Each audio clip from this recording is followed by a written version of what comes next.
Welcome to the Wolffpack Fitness podcast with your host, Adrian Wolff. I'm a PhD student in interdisciplinary health sciences with a master's degree in kinesiology and a bachelor's degree in psychology. I've been a fitness coach for over 10 years and I've trained everyone from everyday gym goers to kids to Division I collegiate and professional athletes. My mission is to provide you with actionable knowledge in the areas of fitness, nutrition, stress management, and psychology to help you live your best life every day. Let's get to the show. What's going on, Wolffpack? Welcome back to another episode of the Wolffpack Fitness podcast with me, your host, Adrian Wolff. If you're liking the content I'm providing, please pause this episode, follow my podcast, and submit a quick rating if you're listening on Spotify, or a review if you're listening on Apple Podcasts. And this will help me reach more people. I have a passion for sharing knowledge and helping others with their health and fitness, and I can't do it without your help. So thank you for continuing to listen and helping me grow my podcast. Before I get into the episode, I want to make it known that this podcast is separate from my teaching and research roles at the University of Nevada, Las Vegas. So, last week's episode 5 was a really fun time.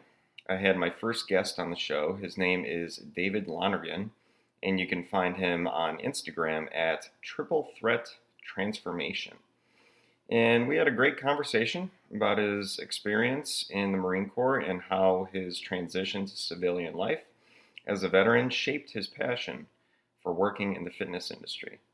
His lifestyle transformation inspired him to coach others and help them lose body fat, gain lean muscle, and ultimately become healthier versions of themselves through a strong mindset and optimal fitness and nutrition habits. It was a very enlightening conversation, so I recommend you go listen to it on Spotify or Apple Podcast, and if you have YouTube, you can find the video recording on my page at Wolffpack Fitness under the podcast tab. It was my first video podcast, and it was really awesome. It was quite the experience. So, in this episode, I discuss dietary supplements. This is an extremely broad and often overwhelming topic for many people, so I want to simplify it for you a bit by providing some of the most relevant information about helping you decide if you need a supplement and which one to choose.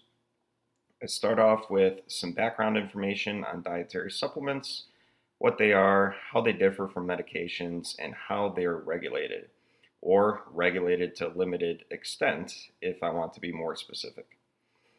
I continue with some information on common nutrition or nutrient deficiencies and what kinds of dietary supplements might help you correct them. Then I touch on some of the most important things you should be mindful of when deciding which types of supplements to purchase. As always, at the end of the podcast, I provide you with an action item for you to work on that will directly translate into a healthier lifestyle and improvements in your quality of life. Okay, so let's talk about dietary supplements. I want to start off with some background information and how dietary supplements differ from medications. It's important to know that supplements should be distinguished from medications. Medications are regulated by the Food and Drug Administration, or the FDA, whether they are a prescription or an over-the-counter form. In the United States, before one of these products can be sold to the public, the manufacturer is required to submit data showing that it is safe and efficacious for its intended purpose. Now, efficacious simply means that the medication is effective for its intended purpose. The FDA then continues to monitor these products for any adverse reactions, and sometimes they may actually withdraw products from the market or require a strong warning label on others. Dietary supplements, on the other hand, get to the market a bit easier and do not require regulation by the FDA to be sold. In 1994, some background information for you guys, this stuff is really interesting. The Dietary Supplement Health and Education Act, or DSHEA, was passed to update the FDA's ability to regulate these products. I'm going to read a section of the Act to give you some more background on its purpose. So the Act says that although the federal government should take swift action against products that are unsafe or adulterated, the federal government should not take any actions to impose unreasonable regulatory barriers limiting or slowing the flow of safe products and accurate information to consumers. Dietary supplements are safe within a broad range of intake, and safety problems with the supplements are relatively rare. And legislative action that protects the right of access of consumers to safe dietary supplements is necessary in order to promote wellness. That's the end quote.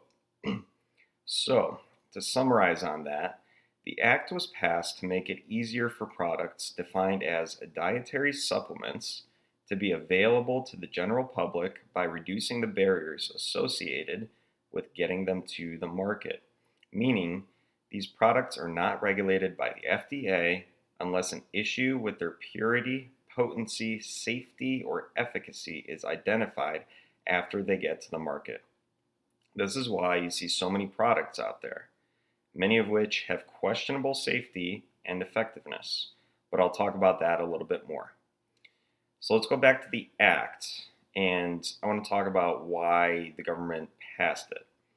So the government did this for a number of reasons, but a couple that stood out to me are that research identified a link between the ingestion of certain nutrients or dietary supplements and the prevention of chronic diseases such as cancer, heart disease, and osteoporosis. Also, the government estimated that at the time, the U.S. would spend over $1 trillion on healthcare in 1994, which was about 12% of the gross domestic product, or GDP. And they expected that those numbers would continue to increase unless significant efforts were undertaken to reverse the increase. Now, just in case you're curious, the actual amount spent on healthcare in 1994 was $949.4 billion, and that's according to the Centers for Medicare and Medicaid Services, or CMS. So they were pretty close with their estimation. Okay, so you get the gist for why they wanted to limit the FDA's regulatory power over dietary supplements, to make supplements more available to people, which means more people should be purchasing supplements if they care about improving their health, which then means less chronic disease and a healthier population, right? At least that's what they were hoping for. Well, how did that turn out? According to CMS, in 2023, the United States spent, wait for it, $4.9 trillion on healthcare, which was about 17.6% of the gross domestic product. That was an increase of about $3.9 trillion spent on healthcare from 1994 to 2023. Ouch. So, did the reduction of the FDA's regulations on dietary supplements do the trick for our health as a country? Based on the evidence, I would say no. So how about the amount of people taking dietary supplements? Has that changed at all since 1994?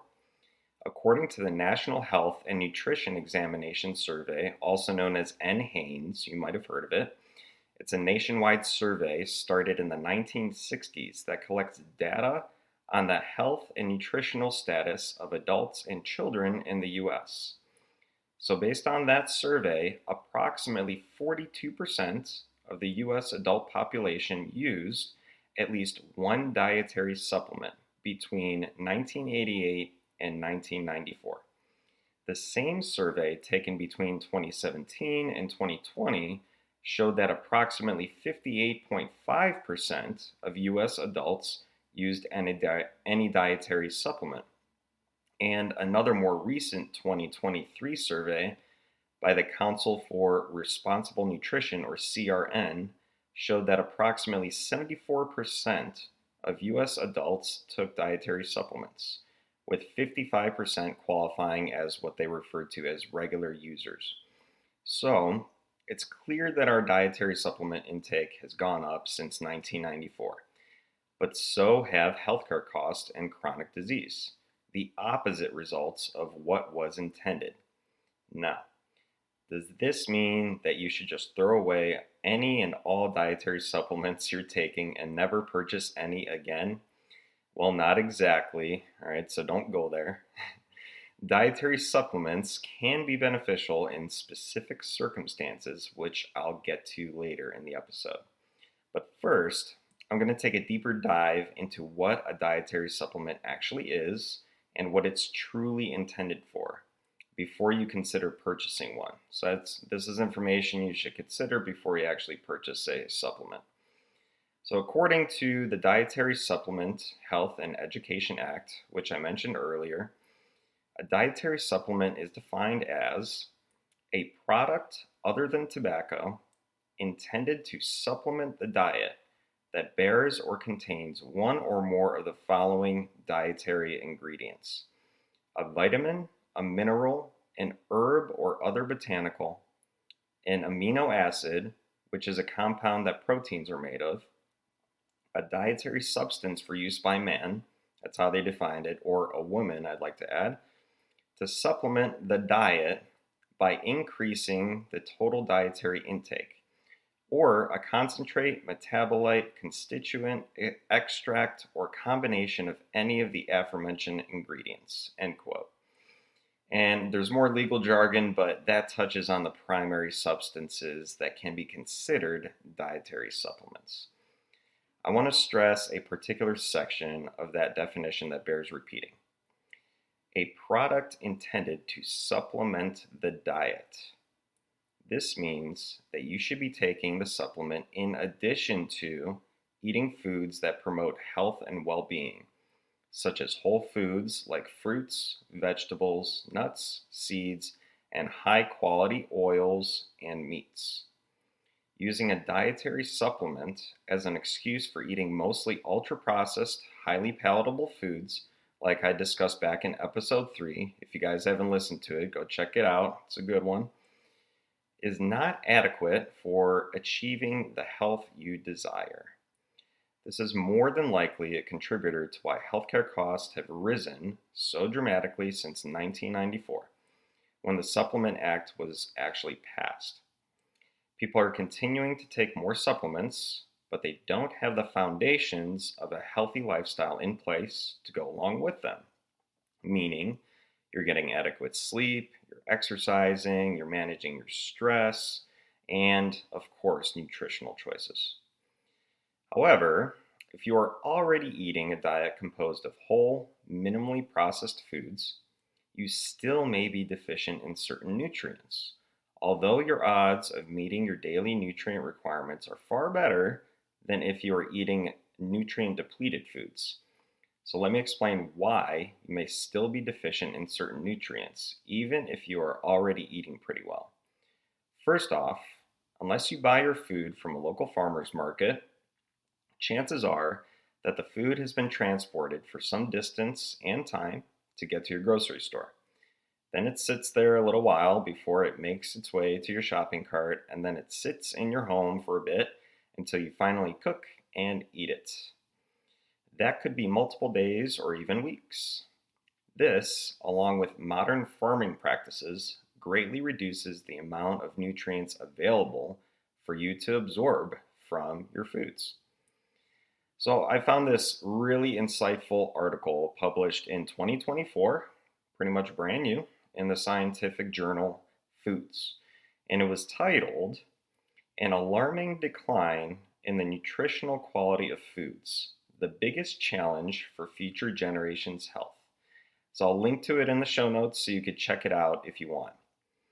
The researchers found that some of the main contributors to nutrient depletion in our foods today are degradation of the soil in which the crops are grown, the use of synthetic fertilizers, pesticides, and herbicides to boost food production, and the introduction of genetically modified foods.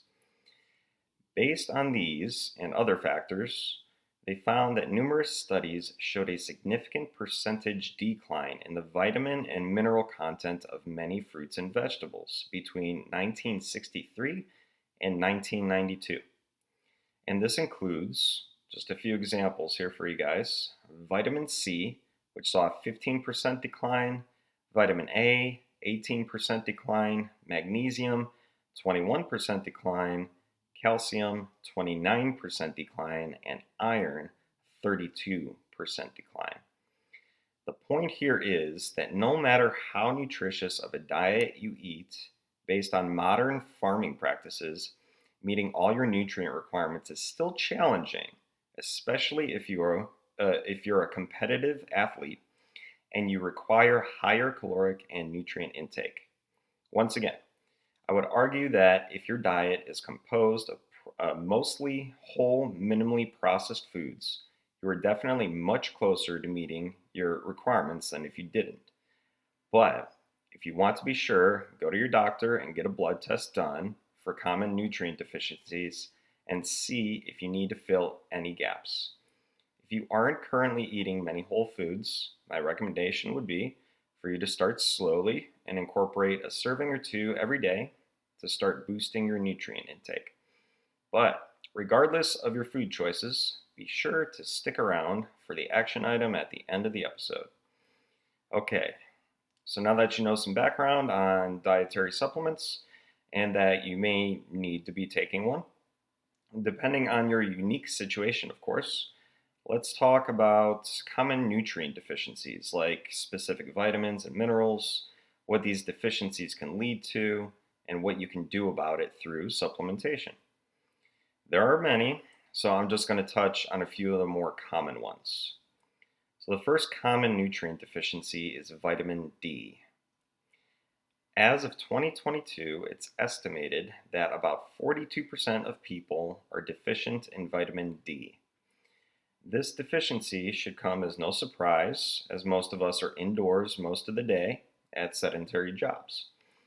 Vitamin D deficiency is linked to multiple conditions, including poor bone health, cancer, cardiovascular disease, and gestational diabetes.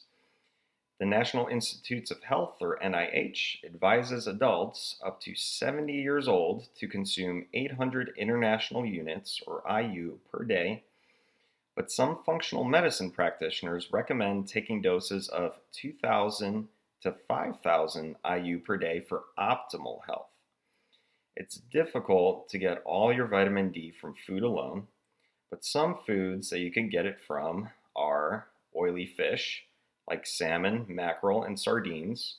So I personally love canned mackerel and olive oil. I know that sounds crazy, but I usually eat 1 to 2 servings per week with some aged Parmesan cheese sprinkled on top. It's actually pretty delicious. The cheese adds some good flavor, so that's one of those ways that you can stomach the fish a little bit better. You can also get vitamin D from mushrooms and fortified dairy. I'd also recommend getting outside for a minimum of 10 to 15 minutes per day and exposing your face, arms, and legs to direct sunlight, if the weather is warm enough, of course. But during the winter months, you may need to supplement with vitamin D to meet your needs. So definitely go talk to your doctor about that and see if you need it. The next nutrient deficiency I want to talk about is magnesium, which is a critical nutrient for your body to function optimally. It works with calcium to help keep your bones strong. It plays a role in brain function, regulating mood and depression. It increases your body's efficiency in breaking down sugars, which is great for weight management.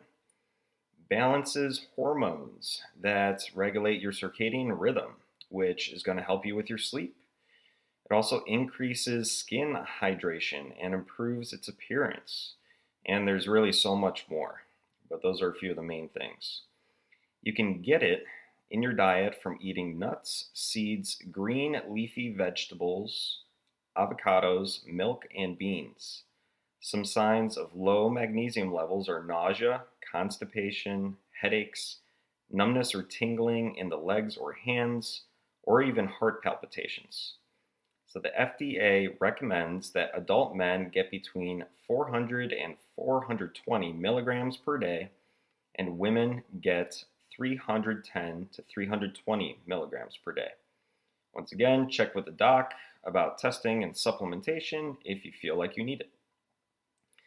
There are many more nutrient deficiencies I could talk about, but the last one I'll discuss in this episode is vitamin B12, which is essential for blood formation and brain and nerve function, for example. Every cell in your body needs it to function optimally, but since your body can't make it on its own, you need to consume it from food or a supplement. Some signs and symptoms of a B12 deficiency include fatigue, weakness, pale skin, shortness of breath, dizziness, headaches, or numbness or tingling in the hands, feet, or face. If you don't eat your protein from animal products, you are at an increased risk for a B12 deficiency. This is especially important for plant-based eaters, and it has been shown in research that up to 80 to 90% of vegetarians and vegans may be deficient. Also, more than 20% of older adults may also be deficient. If you are a plant-based eater, consider eating more fortified plant milks like soy milk or almond milk. You could try nutritional yeast, tempeh, and algae such as nori and spirulina. Otherwise, you may want to consider a supplement. If you do eat your protein from animal products, you can get your B12 from foods like shellfish, for example, clams or oysters, organ meats. All right. I know these first couple suggestions are not the most appetizing, but there are more options like your basic chicken and beef, eggs, and whole milk. If you are consuming enough protein every day, you probably won't need to supplement with B12. In fact, I was actually a little high on mine last year because I was taking greens powder for a bit and drinking a recovery drink that had B12 in it as well, and I didn't even realize it. So make sure you're checking your nutrition labels for the amount of vitamins and minerals contained in a certain food or supplement before you buy it. If you're thinking about taking a multivitamin or a comprehensive greens powder, my recommendation would be to get your blood work done first to see if you're deficient anywhere. You may not need a comprehensive supplement, and you may save yourself some money and effectiveness just by getting one or two supplements to fill the gaps. Or if you feel like you do need the comprehensive supplement, you may only need to take it every other day or a couple times a week rather than every day. That's actually what I'm currently doing.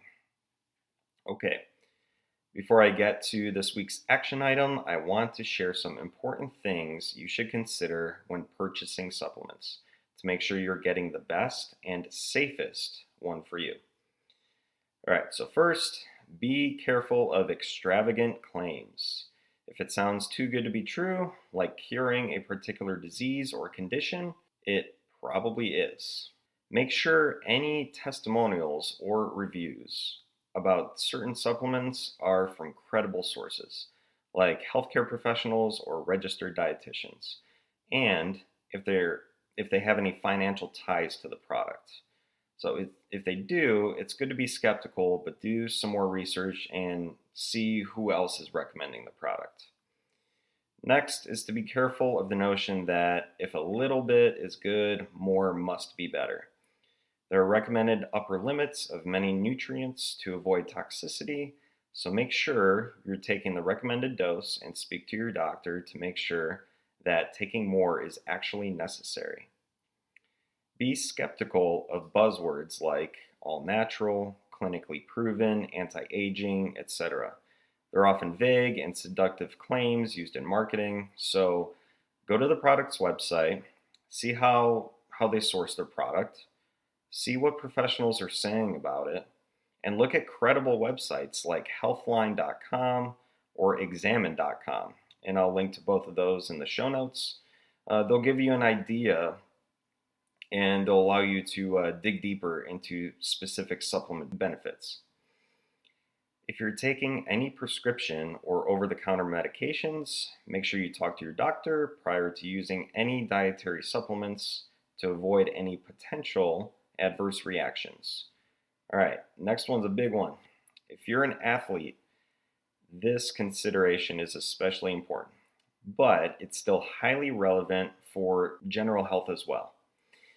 In a 2018 study published in the Journal of the American Medical Association, JAMA, it was found that between 2007 and 2016, the FDA identified 746 brands of supplements adulterated with pharmaceutical agents, like prescription medications, some of which were already withdrawn, and unapproved or banned substances like steroids. Most supplements that have been found to be adulterated are typically marketed as weight loss, sexual enhancement, or sports supplements. Some of these supplements have actually stayed on the market for several years after a voluntary recall was requested by the FDA. In fact, the study showed that even after the voluntary recalls were requested, only 360 of the 746 products, that's only 48%, were actually removed from the market, while the remaining products were still available for sale. That is just completely nuts to me. I really had no idea of the details prior to finding that study. So, if you're an athlete that gets tested for banned substances, be especially careful when purchasing supplements. Look for supplements that have been tested by a third-party organization like NSF Certified for Sport or Informed Sport. But regardless of whether or not you're an athlete, you should also look for supplements that adhere to good manufacturing practices. So those are going to have a GMP label on them. This is a step taken by the FDA to make sure that brands have proper design, monitoring, and control of their manufacturing processes and facilities. This ensures the identity, strength, quality, purity, and composition of their products by requiring adequately controlled manufacturing environments. Okay, so I want to finish up with this week's action item. Regardless of your background, the next time you're considering a dietary supplement, I recommend that you go to your doctor and get a blood panel done for vitamin and mineral deficiencies first, before blindly going out and purchasing one. Get the results back from your doctor and talk to them about what may be a concern. If they can provide you with a supplement to help correct the deficiency, ask them what brand it is and if they follow good manufacturing practices. You can trust your doctor, but that doesn't mean you can't verify the quality of the product yourself. If you're skeptical, do some of your own research by going to examine.com or healthline.com, and consumerlab.com is also a good one, and consider purchasing a brand you trust after doing your research. One final thing I'll leave you with is to make sure you're getting your blood work retested periodically to see if your supplementation did the trick to correct any deficiencies. You can also take note of your symptoms as well, if you have any. But if you get blood work done, you could do it every 3 to 6 months, depending on what your insurance covers or what your wallet can handle if you're going out of pocket. All right, I hope you guys enjoyed that topic. It was really interesting to me, but that's it for today. So if you're liking the content, please follow and rate the show on Spotify or leave me a review. If you're listening on Apple Podcasts, I would also love for you to leave a comment about any additional topics you would like to learn about in the areas of fitness, nutrition, stress management, or psychology. You can also find me on social media on Instagram at coach_A Wolf and YouTube at Wolffpack Fitness. All right, thanks for listening. Go get your action item done and tune in for the next episode. Take care.